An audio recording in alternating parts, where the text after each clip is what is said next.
উৎসে কর ফাঁকি রোধে রাজস্ব কর্মকর্তাদের ক্ষমতা বৃদ্ধিতে উদ্বেগ দেখা দিয়েছে ব্যবসায়ী মহলে।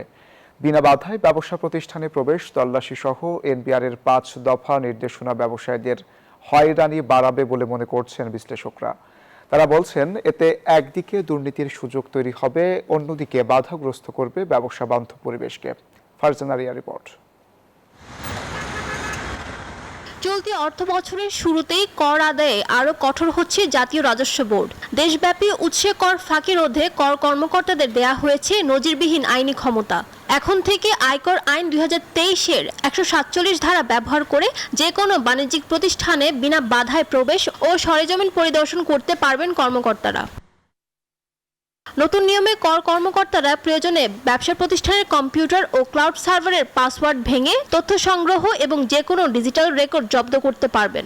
অসহযোগিতায় বড় জরিমানার এই কঠোর বিধানে অসন্তোষ ও আতঙ্ক ছড়িয়ে পড়েছে ব্যবসায়ী মহলে।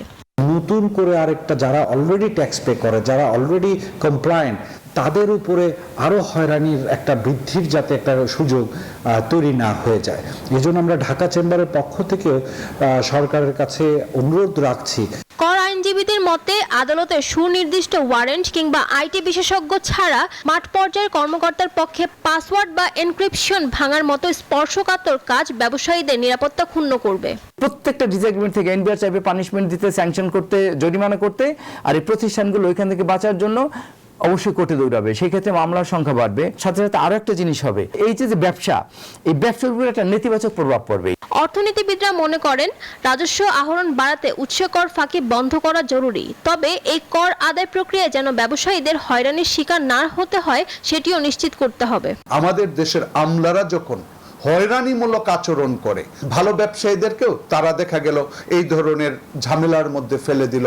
এনবিআর কে আগে পরিচ্ছন্ন হতে হবে, এনবিআর কে আগে অ্যাকাউন্টেবল হতে হবে, ট্রান্সপারেন্ট হতে হবে। পাশাপাশি মাঠ পর্যায়ে আমলাতান্ত্রিক হয়রানি রোধে যথাযথ শাস্তির বিষয় নিশ্চিতের তাগিদ দিয়েছেন সংশ্লিষ্টরা। ফারজানা রিয়া, নিউজ 24, ঢাকা।